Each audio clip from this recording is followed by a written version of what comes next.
Bem-vindo ao nosso canal do YouTube. Aqui você vai acompanhar o meu trabalho na luta contra o crime e o criminoso. Então, inscreva-se no canal e ative as notificações, porque aqui é cacete no lombo e bala no rabo de vagabundo. Força e honra!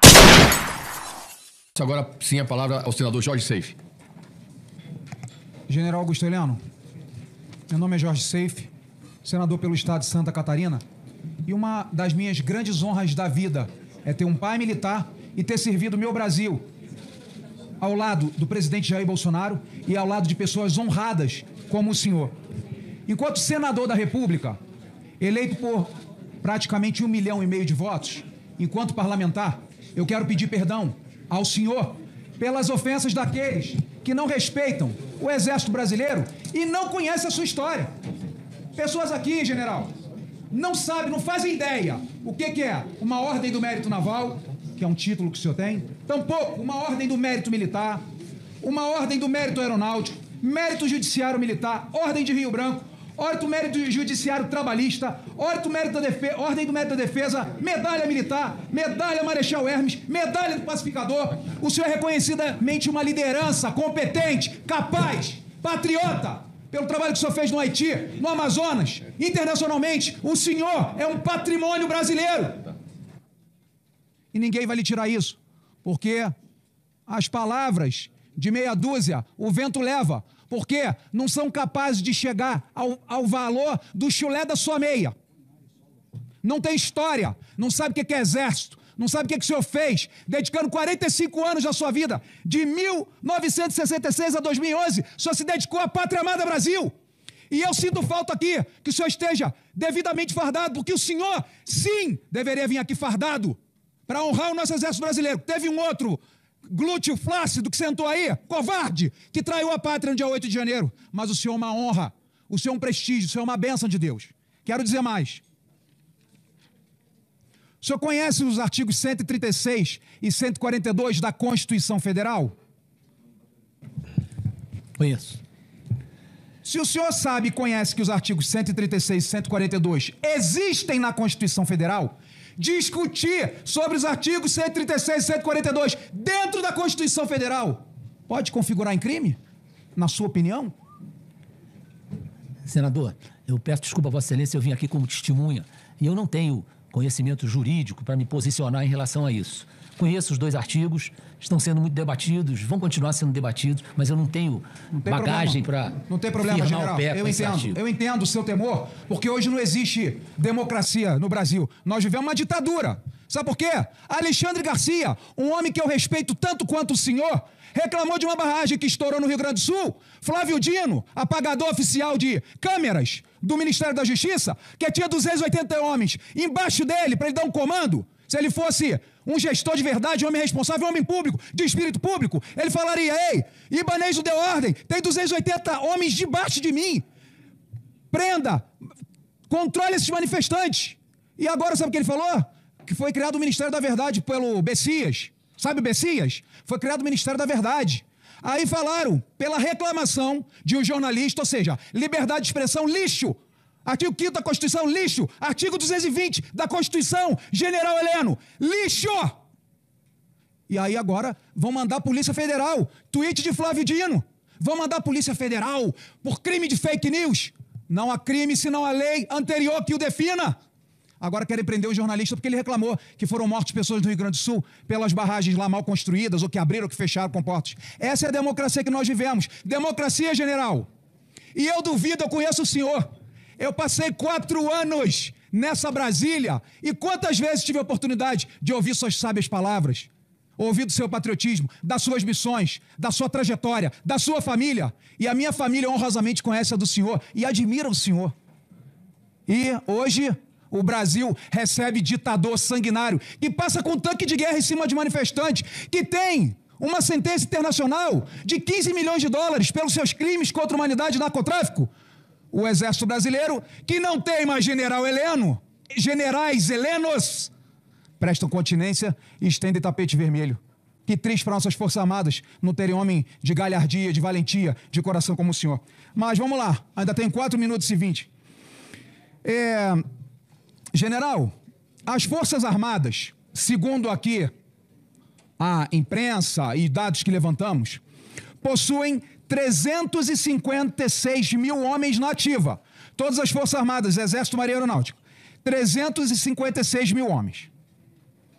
Se realmente General Heleno Ribeiro Pereira, profundo conhecedor das Forças Armadas brasileiras, conhecedor de outras autoridades dentro do Exército Brasileiro, se o senhor cogitasse em sua cabeça fazer golpe de Estado e quisesse e desejasse, diferente de colegas que acham que são incompetentes, o senhor só fazia 5 dedinhos, ó, plique, plique, e mandaria meia dúzia de zap, ó, acabou a brincadeira, invade tudo, para tudo, prende todo mundo, dissolve STF, dissolve parlamento, prende Lula, se o senhor desejasse.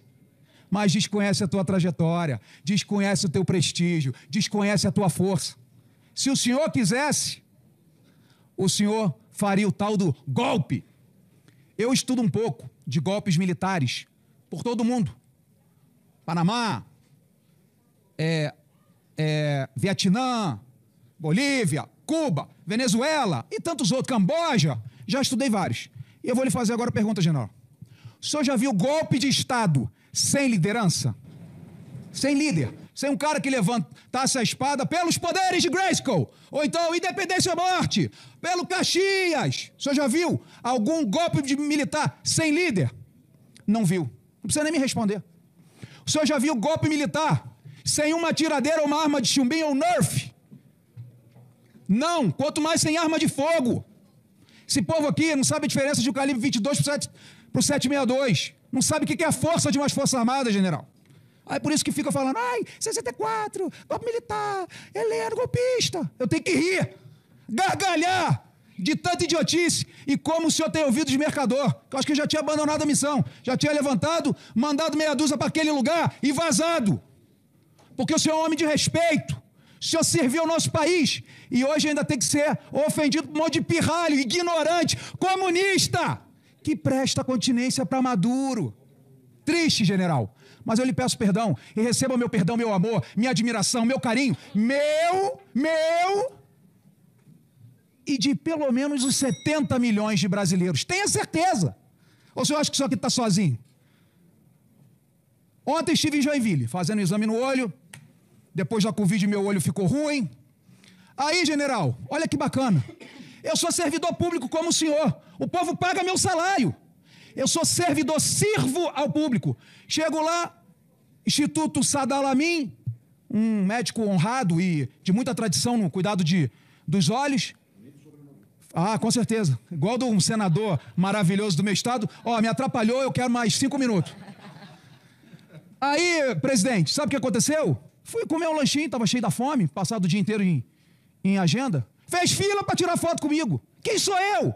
Servidor público, o povo paga meu salário. E tem gente aqui que fala, ai, estou sendo ofendido, ai, estou humilhado, ai, não posso sair pela saída aqui do aeroporto de Brasília que sou xingado, tem que sair pelo terminal de carga. O senhor sai pela frente, o senhor orgulha o Brasil. E para o senhor, eu presto minha continência, meu general. Deus te abençoe, tamo junto. Muito obrigado, senador. Passa a palavra. Obrigado, senhor presidente. Quero cumprimentar aqui meus colegas, cumprimentar a general Heleno.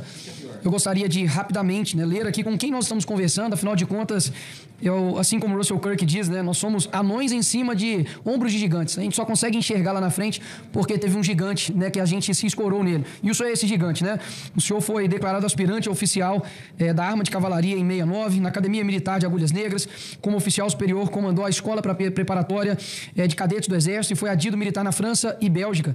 Como oficial general, comandou a 5ª Brigada de Cavalaria Blindada, o Centro de Capacitação Física do Exército e foi o primeiro comandante da Força de Paz da ONU no Haiti. Como integrante do Alto Comando do Exército, foi comandante militar da Amazônia e chefiou o Departamento de Ciência e Tecnologia. E de 2019 a 2022, foi o melhor ministro-chefe do GSI da Presidência da República, do melhor presidente que esse país já teve. E fico admirado com a tua paciência em ouvir aqui pessoas com ilações, com acusações de uma pessoa que tem esse currículo, né? Porque se puxar a capivara de vários que estão aqui, porque é capivara, não é currículo não. Se puxar a capivara aqui, é extensa, mas com certeza não vai ser meritosa. Eu separei aqui, general, algumas perguntas, só para a gente esclarecer alguns fatos. Se o senhor puder nos responder rapidamente. Houve a transição, general, do governo GSI entre o senhor e o G. Dias? Se o senhor puder explicar rapidamente como foi esse processo. Houve uma transição que foi um pouco prejudicada porque o G. Dias foi um dos últimos a ser indicado para a chefia do GSI. Mas eu franqueei todo o GSI para ele, andasse onde ele quisesse, perguntasse a quem ele quisesse o que ele queria, e ele tinha liberdade de andar pelo GSI. Recebeu 3 palestras de orientação do general Penteado para ele, uma delas com a presença do Aloysio Mercadante. Então, eu acho que a transição foi muito bem feita, porque ele, inclusive, foi alertado a ele que ele tinha liberdade de trocar quem ele quisesse. Essa troca no GSI, ela não é assim uma coisa muito fácil, porque os que mais fáceis de serem trocados são os DAS mais altos. Então, foi esclarecido a ele, olha, o pessoal que tem DAS 4 e 5 pode ser trocado com facilidade, basta você solicitar. Os outros são servidores indicados pela competência, pelo profissionalismo. Então, como não havia nada de político no GSI, eu nunca tratei de assuntos políticos no GSI com os meus servidores e sempre procurei ser absolutamente apolítico em tudo que tratava com eles, fazia muitas orientações, tratava das viagens do presidente, às vezes corrigia algumas coisas, mas nada político. Perfeito. E todos sabem que o presidente Jair Bolsonaro deu trabalho pro GSI, né? Porque, sim. Só de motociata foi um monte. Então, assim, resumindo, o senhor entregou em condições de trabalho, correto, com o GSI? Sim. O senhor tem conhecimento se o G. Dias já tinha exercido alguma função no GSI em outros governos? Sim. Ele foi do GSI, acho que durante 4 anos, talvez até mais de 4 anos. Não, ele não dobrou mais 4, né? Mas ele fez 4 anos, aí ele foi promovido e depois foi para a região militar de Salvador, né? Enfim, assim, não precisa detalhar, só realmente para poder esclarecer. Conhecia bem o GSI. Ou seja, a falácia da tese, né, de que ele tinha assumido a pasta recentemente e não tinha conhecimento a respeito, total conhecimento sobre a pasta, cai por terra, né? Ele alegou isso aqui diversas vezes a respeito disso. Mas, enfim, durante a sua gestão no GSI, o senhor recebia informes e alertas da segurança da ABIN, general? Sim. O G. Dias recebeu 33 informes de segurança. Inclusive, no próprio dia, ele recebeu do Saulo, e ele responde o Saulo dizendo que vamos ter problemas às 8 horas da manhã, isso no próprio dia 8. Eu sei que o senhor não está aqui para fazer um juízo de valor, mas como o senhor já esteve na gestão do GSI, gostaria de perguntar, caso o senhor tivesse recebido 33 informes de segurança, dizendo que ônibus estavam chegando aqui com invasões à Praça dos Três Poderes, o senhor deixaria de tomar nenhuma atitude? Ou o senhor tomaria alguma atitude para poder preservar ali o patrimônio público e, consequentemente, realizar o seu trabalho? Deputado, eu não posso emitir opinião, mas essa descrição que o senhor fez aí, é claro que exige que providências sejam tomadas. Perfeito. O senhor sabe informar a quantidade da tropa que ficava à disposição para caso houvesse, né, uma invasão do Palácio do Planalto? O senhor recorda qual o tamanho da tropa que estava disponibilizada para o senhor? Esse planejamento existia e era acionado de acordo com a necessidade. Às vezes nós tínhamos um informe de manhã, por exemplo, que ia haver uma passeata dos funcionários da limpeza urbana que queriam reajuste de salário, iam passar na frente do palácio. Como o nosso foco principal era segurança do palácio, do presidente, da família do presidente e do vice-presidente, imediatamente nós acionávamos o que estava previsto no planejamento para entrar em condição. Perfeito, né? perfeito. E as duas unidades militares de Brasília, que tinham uma relação direta com a presidência, era o Batalhão da Guarda Presidencial e o Regimento de Cavalaria de Guarda. Metade do ano era de um deles, a outra metade do outro, né? Porque a incorporação é feita em datas diferentes exatamente por causa disso. Perfeito, general. Obrigado pelos esclarecimentos. Foi dito aqui para o senhor aqui, né, que o senhor recebeu pessoas, como, por exemplo, um gay ativista, um nordestino, e é impressionante, né, o duplo padrão, né, de moralidade da esquerda, né? O Lula, né, durante todo esse tempo que ele ficou na presidência, ele recebeu o Nicolás Maduro, um narcotraficante, né, procurado pelos Estados Unidos, Hugo Chávez, Fidel Castro, Daniel Ortega, o próprio Cesare Battisti, né, condenado por 4 homicídios na Itália, inclusive tomou prisão perpétua, e o José Eduardo dos Santos, que governou Angola por 38 anos, é um dos mais corruptos da África, e no fim das contas recebeu um financiamento do BNDES. Então, realmente, é impressionante o duplo padrão moral da esquerda. E no fim aqui do tempo que eu tenho, eu gostaria de agradecer primeiro ao senhor, né, por esses esclarecimentos, e abrir aqui uma brecha para poder falar de algo que aconteceu nessa semana passada, e de que uma deputada que abriu dizendo, eu gostaria só de passar um vídeo, por gentileza, se já tiver aí disponível, e aumenta o som, por gentileza. Volta, por favor, e se puder aumentar o som, por gentileza. E agora só o som, por gentileza. Se puder voltar, por gentileza. Mas a gente não pode... Os embates políticos, eles devem existir? Todos aqui, retomemos a calma, eu vou mudar esse direito de resposta.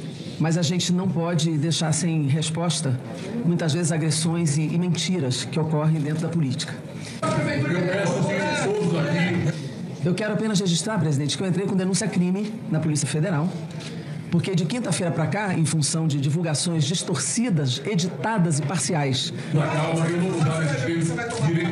Senhor presidente, fala o que você quer falar, que você vai ver o que você vai tomar pela cara. Eu nasci na Cabana do Pai Tomás, uma favela lá em Belo Horizonte. Isso, onde eu nasci, tem uma conotação bem diferente. De que você vai tomar pela cara. Tomar o quê? Tomar um tapa, tomar um tiro, tomar o quê?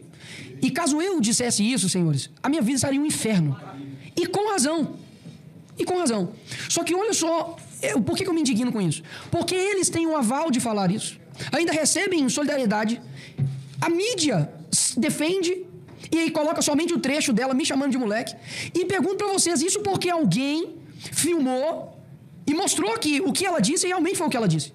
Agora, senhores, imagina se isso não tivesse sido gravado. Seria minha palavra contra dela. Uma pessoa dizendo que fala o que você quer falar, que você vai ver o que você vai tomar pela cara. Ou seja, nós aqui, num ambiente de embate político, muitas vezes a gente excede. A gente precisa manter a calma, precisa ser equilibrado. Aqui tem pessoas de diversos contextos históricos diferentes, de vida diferente. E você tem que manter o equilíbrio aqui. E a gente se indigna porque, primeiro, se eu cometo um erro, mesmo que eu me desculpe, eu sou condenado. Se eles erram, eles simplesmente botam uma nota e passou. Errar é humano. Se eles cometem algo propositalmente errado, além deles mentirem, além de discutirem com as imagens, que a imagem é muito clara, eles ainda não te chamam de mentiroso. Então isso aqui é só para poder mostrar de que a gente acaba colecionando injustiças. Mas eu também sei da minha missão aqui nesse lugar e sei que não é novidade alguma a gente colecionar injustiças. Até mesmo porque a maioria das pessoas que a gente enfrenta são injustos. São pessoas que não têm nenhum escrúpulo. E a mídia ainda reforça, posta e não deram um pio sobre isso na mídia nacional. Se sou eu falando para qualquer pessoa, principalmente uma mulher aqui, estaria no Jornal Nacional. Deputado bolsonarista diz e ameaça deputada. E impressionante, para finalizar, senhor presidente, como eles são hipócritas, mau caráter, mentirosos. E por isso que eu não tenho um pingo de respeito por quem levanta foice e martelo aqui nessa comissão. Obrigado, presidente. Obrigado. Mistura entre os parlamentares da oposição com os parlamentares da base do governo Lula. É muito claro aqui que a oposição quer buscar toda a verdade. Tanto é que um dos requerimentos para trazer o general Heleno aqui foi meu. Outro foi do senador Exalci. Agora, a recíproca não é verdadeira quando a gente quer trazer o comandante da Força Nacional. Quando a gente quer trazer o pessoal que estava nos hotéis em Brasília, nesse período desses ataques. A base do governo Lula não quer de jeito nenhum trazer. Por quê? O que é que tem a esconder? General, eu queria lhe fazer uma pergunta com relação a abril de 2019. Vamos voltar no tempo quando o senhor tinha acabado de assumir. Eu pergunto, o senhor utilizou a Força de Segurança Nacional na esplanada dos ministérios para garantir a segurança dos prédios federais. A solicitação foi feita devido à previsão de manifestações na área central de Brasília. Em resposta rápida, o ministro, na época, Sérgio Moro, hoje nosso colega senador, publicou a portaria número 441 em 16 de abril de 2019. Essa portaria autorizou o emprego da Força Nacional em caráter preventivo, tendo como objetivo salvaguardar os prédios federais. Em conformidade com o artigo 4º do decreto, a Força Nacional de Segurança Pública pode ser empregada por solicitação expressa de governador de Estado, do Distrito Federal ou de ministro de Estado. Ainda conforme o artigo 1º desse decreto número 5.289 de 2004, do mesmo dispositivo legal, compete ao ministro da Justiça determinar o emprego da Força Nacional. Diante disso, eu lhe pergunto, com base nesse decreto, general, o ministro-chefe do GSI tem competência para autorizar o emprego da Força Nacional para garantir o patrimônio público? Exatamente é o que disse o senhor, Vossa Excelência. Eu tenho que solicitar ao ministro da Justiça, se eu for o ministro do GSI, eu tenho que solicitar ao ministro da Justiça que ele autorize o emprego. Perfeito. E aí as ordens para a Força Nacional partem do Ministério da Justiça. Perfeito. Com base nesse mesmo decreto, o ministro da Justiça tem competência, só me faça sim ou não, para autorizar o emprego da Força Nacional para proteger. Você acabou de dizer. Claro, sim. O senhor ou o ministro da Justiça tinha o dever de solicitar autorização do governo do Distrito Federal, do governador, para autorizar o emprego da Força Nacional de Segurança para proteger os prédios federais. Quero deixar claro isso.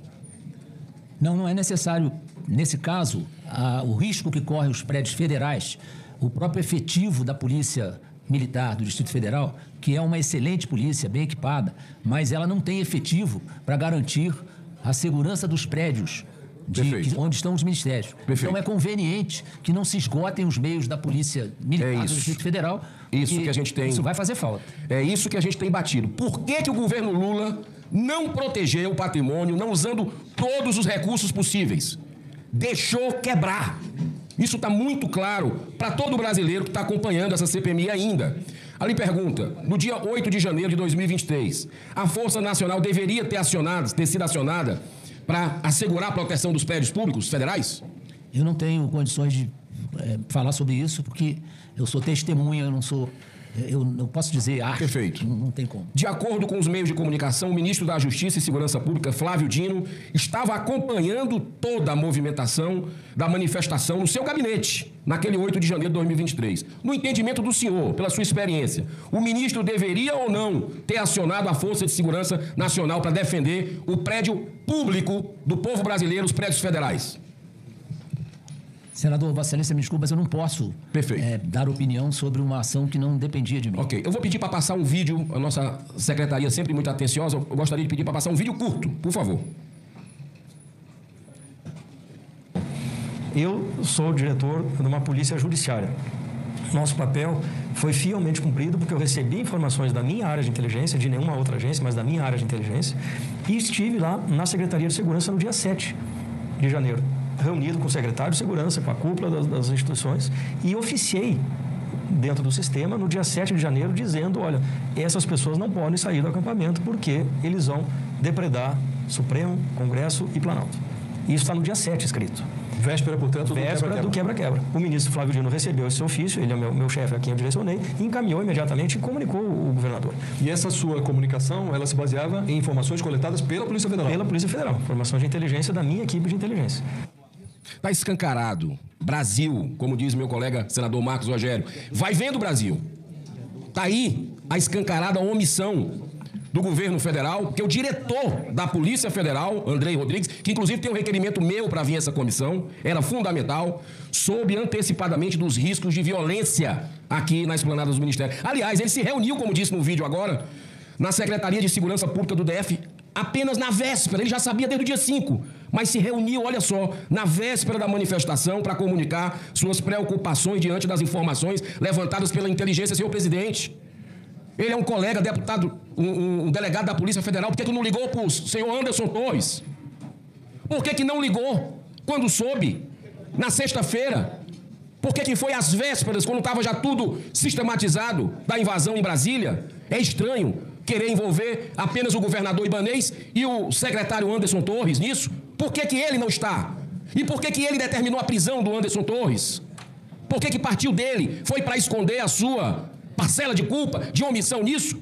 Essa comissão vai blindar os poderosos, continuar blindando. Aliás, eu quero nesses minutos finais, dizer o seguinte: ficam falando de tentativa de golpe. Tentativa de golpe. Vamos parar com esse lenga-lenga. Foi golpe. Foi golpe. E o golpe veio do governo Lula. O golpe veio antes das eleições, quando ele fez uma carta para os cristãos, dizendo que era contra aborto, que a vida plena deveria ser respeitada em todas as suas fases, dizendo que ele era contra as drogas para os jovens. O governo, desde o primeiro momento, só faz incentivar isso em resoluções. Quando ele disse que, aliás, o TSE, nesse consórcio, não deixou se falar, não deixou a oposição alertar ao Brasil que ele era a favor de aborto, de droga, de banheiro unissex. Está aí o resultado em resoluções do seu governo. E a gente vê um silêncio ensurdecedor, e essa comissão contribuiu para o golpe. Nicolas, deputado, quando ela foi tomada de assalto, capturada pelo governo Lula, pelos parlamentares, que estão blindando aqui nos requerimentos os que estão de plantão hoje no poder do governo Lula, que não trazem um comandante da Força Nacional, que o Brasil todo quer entender por que ficou parado. Aliás, essas imagens, é um golpe do ministro Dino não entregar as imagens para essa comissão. Entrega duas e diz que foi apagado. Como é que é uma contradição, sem nenhum cabimento? Isso é golpe. Isso é desrespeito a esse parlamento. Quando não se traz aqui, presidente, o assessor direto do ministro Dino, que recebeu 33 alertas. É golpe. Tudo isso é o que nós estamos vendo aqui nessa comissão parlamentar de inquérito, que só vê um lado, mas fecha os olhos para o outro por pura narrativa. Pura narrativa, mas o brasileiro ainda tem rede social. E eu quero, para encerrar, dizer que os brasileiros estão orando por nós. Existe uma corrente grande de pessoas orando para que a verdade prevaleça, e ela vai prevalecer nessa comissão, com a graça de Deus. Muito obrigado, senhor presidente. Dar aqui um bom dia, então, ao doutor Matheus, general Augusto Heleno, presidente, relatora, demais deputados, deputadas, senadores e senadoras. Eu vou iniciar pedindo à nossa mesa que possa passar aqui o vídeo 8 para mim, que é uma fala do general agora mesmo nessa reunião. Não, e eu quero esclarecer que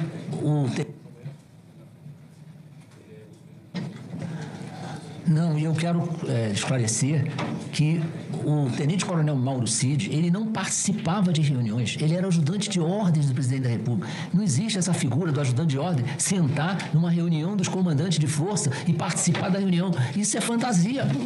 Isso é fantasia. A mesma coisa... Bem, fantasia. Passa, por favor, a imagem 7.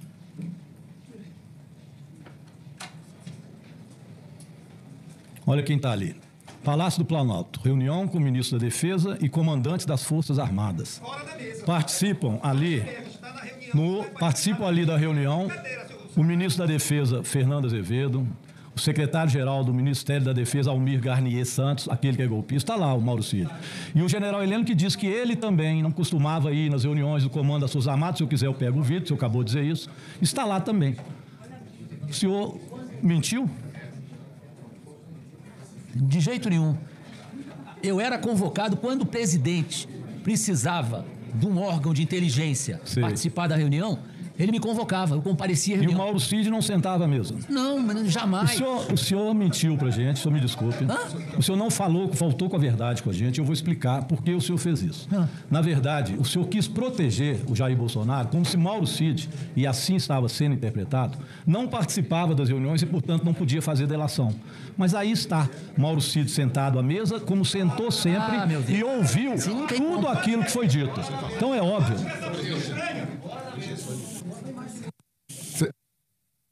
Alô. Senhores, o deputado Rogério Corrêa está falando. Ele está com a palavra e eu peço que a gente garanta a palavra do deputado. A hora oportuna, cada um vai poder falar o que desejar. Por favor, deputado. Obrigado, presidente. Peço que sua excelência, presidente, possa me dar mais um tempo? Um minuto a mais para o deputado Rogério Corrêa. Obrigado. Presidente, então veja bem, o general quis dizer em sua frase, está óbvio, que Mauro Cid não tinha conhecimento de nada. Ele era apenas um ajudante de ordem. Um ajudante de ordem recebe ordem do presidente e ponto. É fantasia pensar que ele se senta à mesa, que ele recebe. É claro, o senhor pode dizer que literalmente ele não está à mesa, ele está logo atrás, mas ele ouvia tudo.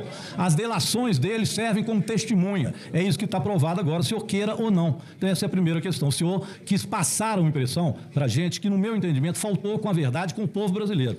Fosse eu, presidente, tomaria alguma atitude em relação a isso, porque não se pode mentir sobre juramento aqui nessa casa. Mas eu pediria... Deputado Rogério Corrêa, por favor.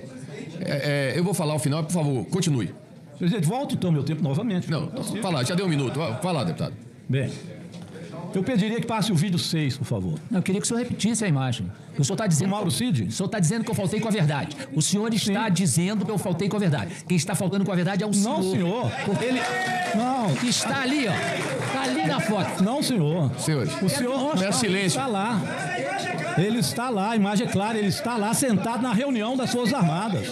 Ele está sentado com o senhor na reunião das Forças Armadas. E o senhor também que disse que não se sentava em reunião das Forças Armadas também está sentado. Por favor. Ou seja, o senhor Mauro Cid participava sim das reuniões e escutava. Se ele não falava e não dava opinião, ele escutava. E ele é, por isso, um testemunho importante. Vocês não vão conseguir fazer, como o senhor tentou aqui, dizer que Mauro Cid não tem importância na delação premiada que faz, porque ele não sabia de nada. Está ali a prova. Mauro Cid sabia sim e a tudo escutava. Então o senhor me faça um favor. Pode projetar a imagem de novo? Posso projetar, presidente, me dá mais tempo, porque estou sendo interrompido pelo próprio. Ah lá o Mauro Cid.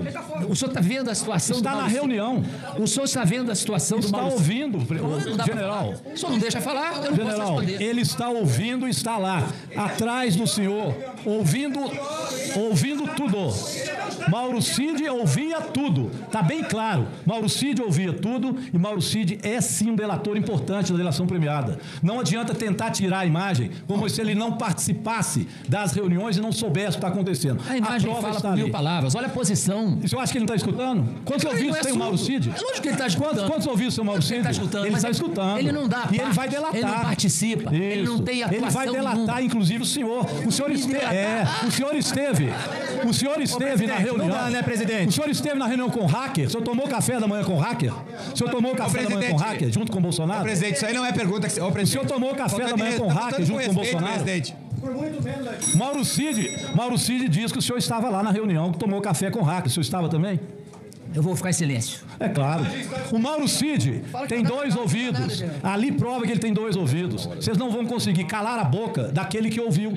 Então ali está claro, ele estava a 1 metro do senhor. Ele deve ter ouvido a reunião toda. E é estas reuniões que ele relata e faz a delação, que o senhor disse que não sabe, que a Elisiane, nossa senadora, muito bem perguntou. O que ela perguntou em relação a isso? Se tramava numa determinada reunião um golpe de Estado. Isso é o que Mauro Cid coloca. Cita um desses que são aí, que é o Garnier. E o senhor estava também, não sei se é essa a reunião, não estou dizendo que é essa a reunião, mas o senhor estava presente nessa reunião. Não estou dizendo que é essa a reunião. Pois bem, então, quando o senhor diz que é fantasia, presidente, que é fantasia, que é apenas fantasia, o senhor realmente não condiz com a verdade, não é a fantasia. Mauro Cid senta, escuta, o senhor também senta e participa das reuniões. Então isso eu queria deixar muito claro. Presidente, mas eu vou para frente, peço para passar o vídeo 6, apenas para confirmar se essa voz é do senhor, se esse áudio pertence ao senhor. A gente precisa ser diplomado. Ele já está fazendo a apresentação. Lula, para ser presidente, precisa ser diplomado. Ele já está fazendo a apresentação na televisão como se fosse presidente. Apenas, meu Deus, esse áudio é do senhor? É lógico. Não. Todos nós ficamos muito... Perguntando se o áudio é do senhor. Não. É óbvio. Pois bem. Pegaram áudio... tiririca para imitar a voz. Estou perguntando... Isso é fake news. Literalmente. Isso aí é crime, hein? Presidente, fake news é crime. Vossa Excelência que está interrompendo. Pode continuar a sua fala. A pergunta que eu fiz é se o senhor reconhece o áudio, o senhor disse que não. Este áudio foi levado até a Universidade Federal do ABC, que fez e a USP fizeram uma perícia, e a perícia disse que é do senhor. É claro que o senhor tem benefício da dúvida. Tudo bem, o senhor já disse que é falso. Fala no microfone, general. O senhor já disse que é falso. A perícia é forjada. É forjada, tudo bem. Então, o senhor tem o benefício da dúvida, coisa que não existia na época da ditadura militar. Lá não existia. A Dilma Rousseff ficou no banco de réus da ditadura, não teve 1 minuto para fazer sua defesa e depois foi torturada pelo Coronel Brilhante Ustra. E o Coronel Brilhante Ustra foi homenageado aqui, nesta casa, pelo ex-presidente Jair Bolsonaro. Isso na época do regime militar. Tudo isso que o senhor tem direito hoje, benefício da dúvida, ficar calado, não existia na época da ditadura. É importante ressaltar isso. E por isso a gente luta tanto pela democracia, coisa que o senhor, infelizmente, não o fez nesse período agora. Então, realmente, eu pergunto ainda ao senhor. O senhor recebeu vários golpistas e várias pessoas que depois foram presas lá no GSI. Por que o senhor recebeu? Eu já respondi e vou permanecer calado. Um deles que o senhor recebeu lá está preso até hoje. E eu vou terminando, presidente. Que é o chamado Romário Garcia Rodrigues, conhecido nas redes como gay nordestino bolsonariano. Até esse ele recebeu. É um agitador que existe nas redes sociais. Até esse ele recebeu, que é isso, presidente? Só porque a pessoa é homossexual. Senhores, Senhores, o deputado já acabou o tempo dele, está concluindo esse raciocínio para encerrar a fala dele. O influenciador Romário Garcia Rodrigues, que nas redes se auto-intitula como gay nordestino bolsonariano. Ele é um agitador de tudo quanto é tipo de golpe que se previa. Foi recebido pelo senhor lá. Dentre tantos outros, o senhor recebeu lá 49 pessoas que estavam no acampamento golpista e muitos deles estão presos. O senhor não os recebia à toa. O senhor recebia porque o senhor fazia gestos para que este golpe pudesse existir. Infelizmente, foi a atitude do senhor. O senhor é mais um general golpista que vem aqui. Infelizmente. Senhores. Respeito o general, pô. Quem recebeu o quebra-crema foi o G. Dias, que eu saiba. Senhores, as imagens mostrou isso. Eu quero registrar aqui, a bem da verdade, o seguinte. O deputado Rogério Corrêa solicita que a mesa tome a providência, alegando que o general estaria faltando com a verdade quando diz que o G. Dias não participa da reunião. O Mauro Cid. Deputado, veja bem. Nós temos aqui uma circunstância e que eu compreendi que o general disse que participava da reunião, no sentido que sentava na mesa e tomava decisões. Porque, veja só, os assessores que estão aqui nos acompanhando, eles estão participando da reunião e, ao mesmo tempo, não estão participando na mesma condição que nós, deputados. Então, veja só, nós, se perguntar aqui, o doutor Leandro, que é diretor dessa CPMI, ele está participando dessa reunião, claro, ele está aqui presente. Ele pode usar da palavra como Vossa Excelência acabou de fazê-lo? Não, ele não pode. Da mesma forma, foi a compreensão que eu tive daquela reunião e da fala do general Heleno. Claro que o assessor pode entrar na sala e se senta, e estava visível que o senhor Mauro Cid não estava sentado na mesa nas mesmas condições que o presidente da República e que os seus ministros. Então, por isso é que a mesa não entende que seja uma inverdade. Não, eu só estou fazendo esclarecimento, não estou considerando a palavra. Eu também só queria dizer, eu acho que tem que presidente, desenhar a foto de 2019. Eu respeito o que Vossa Excelência, a decisão de Vossa Excelência, é de Vossa Excelência, mas o que ele quis dizer, no meu entendimento, é que Mauro Cid não participava de reuniões ou não escutava, ou não participava. Eu não entendi dessa forma. Tudo bem. É exatamente isso. Temos interpretações diferentes. Seguindo os nossos... Eu acho que a senadora Ana Paula, quando traz aqui o currículo do general Augusto Heleno, ela faz corretamente. Porque a formação de um profissional ou de um militar determina muito o seu comportamento e suas ideias no decorrer do tempo e no decorrer das suas ações dentro das Forças Armadas e dentro da gestão. Veja, Silvio Frota, Brilhante Ustra, Costa e Silva, Médici foi o período mais duro da ditadura militar. Eram todos do mesmo grupo. Contra a abertura proposta por Golbery ao general Geisel. Veja, este grupo tentou dar o golpe dentro do golpe. Tentou golpear Geisel e impedir Figueiredo. Esse grupo é o grupo que estava o general Heleno. É o grupo que derivou na sua conduta da bomba do Rio Centro. A bomba do Rio Centro é derivada dessa linha dura, tentando impedir a abertura de Golbery Costa e Silva proposta por ele. Ora, uma pessoa que é herdeira dessa visão e que na Câmara Distrital disse que continuava apoiando a ditadura militar porque era para evitar os comunistas, essa foi sua fala na Câmara Distrital, não pode ser diferente agora. Esse depoimento na Câmara Distrital tem pouquíssimo tempo. Essa foi a exposição dele na Câmara Distrital, de que ele era a favor da ditadura militar e que era para evitar os comunistas. O mesmíssimo discurso que fazem aqui e que Bolsonaro fazia e que sempre fez. São dois herdeiros de Silvio Frota, General Heleno e o ex-capitão Jair Bolsonaro. É o mesmo discurso, é a mesma coisa. Portanto, esse comportamento golpista, antidemocrático e contra a Constituição não está distante do depoimento que ele está fazendo aqui agora. Aliás, ele diz o tempo todo que no GSI tinha muitas tarefas, não tinha tempo para correr atrás de assunto, que não fazia política, que não existia política. Só que há 10 dias do primeiro turno ele publica um artigo no Correio Brasiliense detonando, desqualificando o presidente Lula e a ex-presidente Dilma, pedindo que todos bloqueassem, era o tempo de bloquear a mudança, tempo de bloquear a possibilidade dos petistas assumirem o governo. Ao mesmo tempo, entre 1º de novembro e 31 de dezembro é quando ele recebe os blogueiros e as figuras que participavam do acampamento e hoje muitos estão presos, general Heleno. E o senhor recebeu no GSI dizendo que não tem tempo para construir assunto e estava aí recebendo essas pessoas que faziam vídeos do acampamento, falando do golpe, da intervenção militar e da intervenção contra o Supremo Tribunal Federal. O senhor recebeu essas pessoas, dizendo que tinha muitas tarefas, inclusive, mas não conseguiu. As suas tarefas eram tantas que o senhor não consegue saber o conteúdo dos relatórios da BIM. O senhor negou aqui o conhecimento de todos esses relatórios. Então, das duas, uma. Ou o senhor era um ministro ausente, ou o senhor está escondendo o jogo. Está escondendo informações dessa CPMI. Porque os relatórios existiram. E o senhor acabou de dizer aqui que não tinha conhecimento nenhum deles. O 12 de dezembro, o 24 de dezembro, o 8 de janeiro... Não adianta o senhor ficar irritado, porque isso é verdade. O 12 de dezembro, 24 de dezembro, foram previstos foram previstos. E os relatórios da BIM diziam isso. O próprio inquérito do GSI e o próprio inquérito do Ministério Público Federal mostra que existiam relatórios, que existia a possibilidade de armas explosivas no acampamento, e o senhor nada fez. Absolutamente nada fez. E ainda diz que não conhecia o relatório. Como é que o ministro-chefe do GSI, que tem a BIM sob seu comando, não conhece o conteúdo dos relatórios? E nada faz. Omissão total. Né? Diz que não tinha informação sobre os acampamentos. O senhor, como ministro, prevaricou na sua função. Isto é prevaricação. O senhor não cumpriu as suas funções. Não cumpriu as suas funções. Tendo 4 anos de governo, não eram 8 dias, 4 anos de governo. 4 anos. O senhor conhece um WhatsApp chamado, um grupo chamado Notícias Brasil? Fala no microfone, por favor. Não. Não.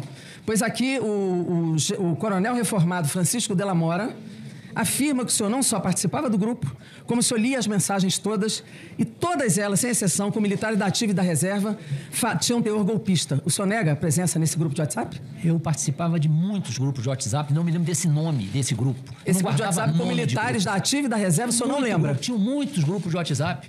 Não, o senhor disse que não participava deste grupo. Eu recebia diariamente, senhora deputada, eu recebia diariamente 400 a 500 zaps.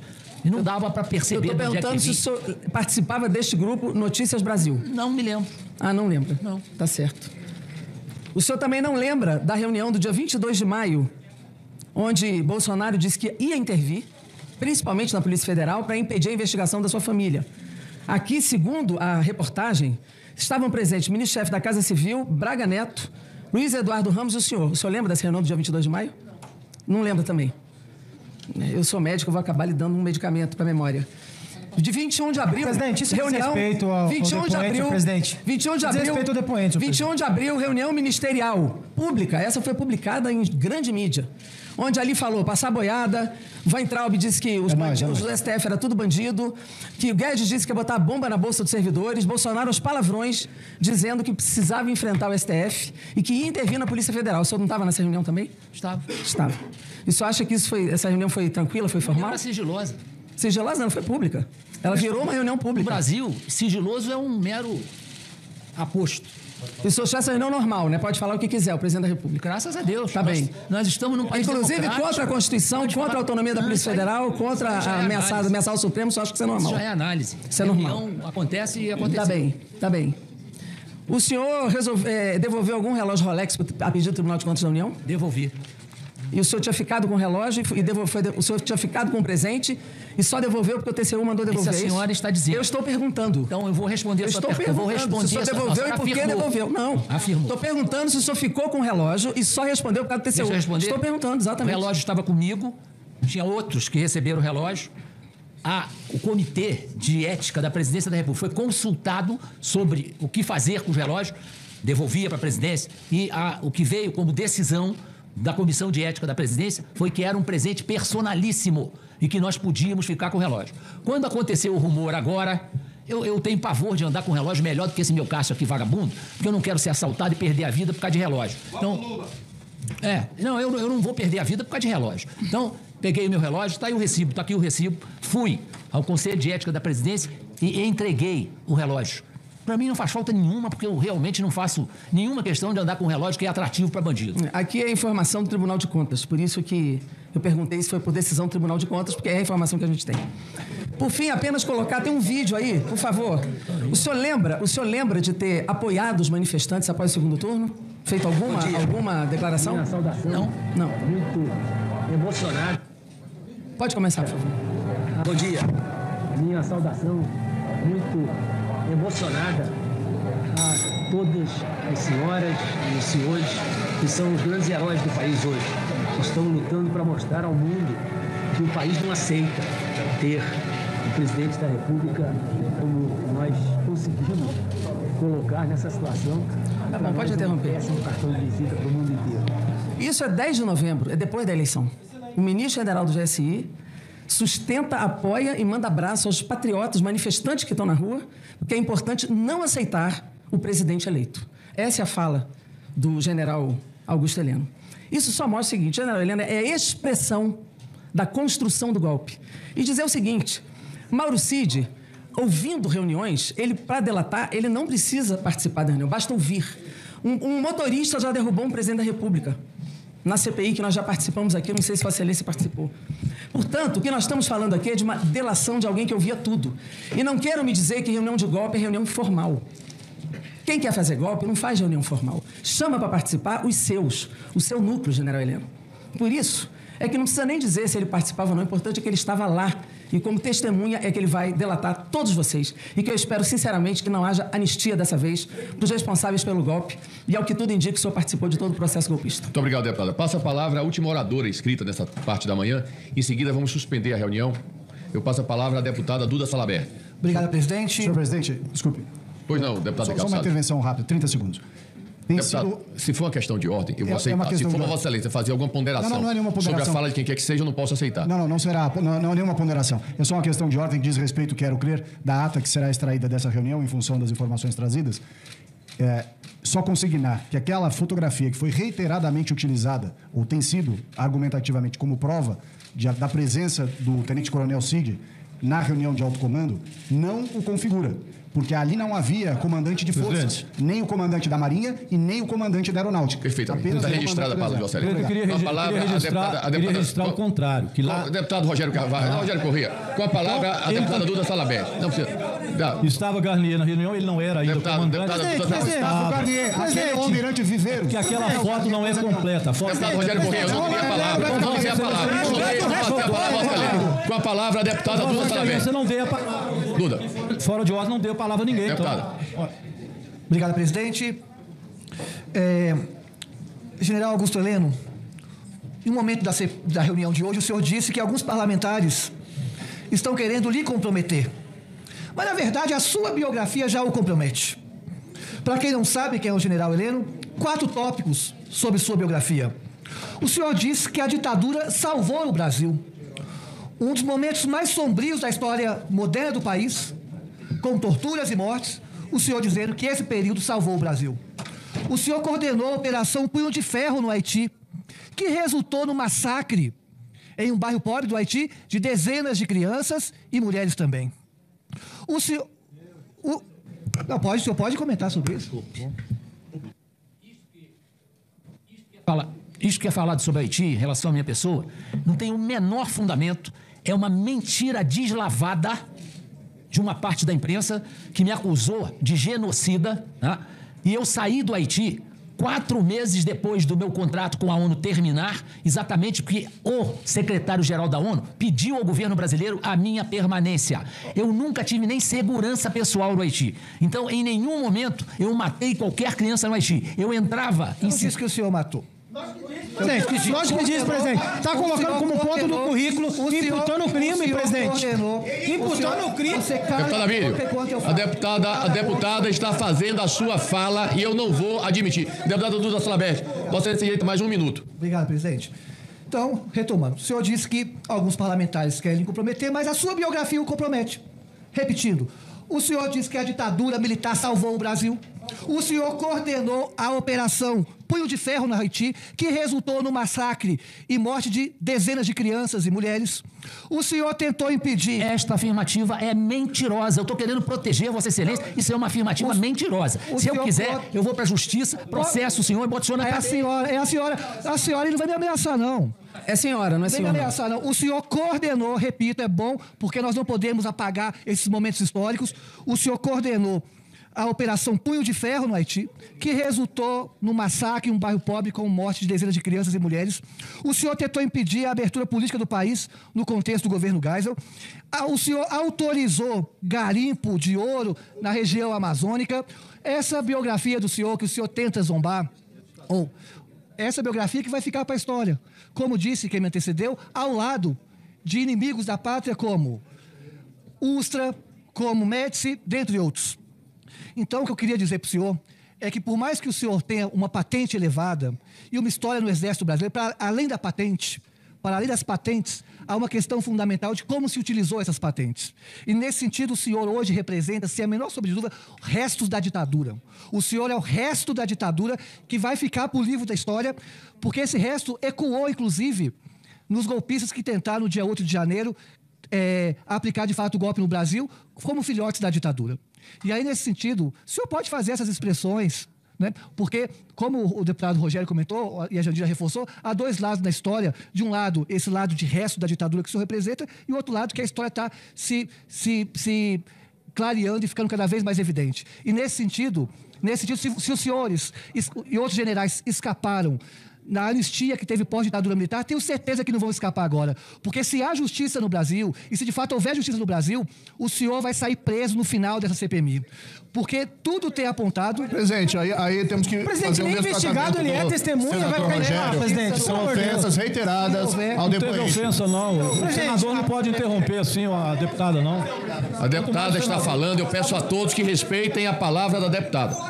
Todo mundo fala o que quiser e responde pelo que está falando. Obrigado, por favor, presidente. deputado. Então, se houver justiça no Brasil, o senhor vai sair preso no final da CPMI, porque tudo tem apontado.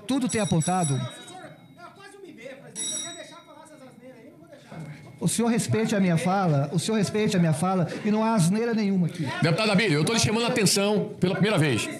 Tá. Pois não. Vambora. Pode conseguir, deputada. Se Vossa Excelência continuar nesse ritmo, né, eu vou providenciar que Vossa Excelência vai sair do recinto agora. Vossa Excelência solicita a segurança que retire o deputado Abílio do plenário. Está suspensa a reunião e o deputado Abílio vai ser retirado do plenário. Senhor presidente! Solicito a segurança que retire o deputado do plenário.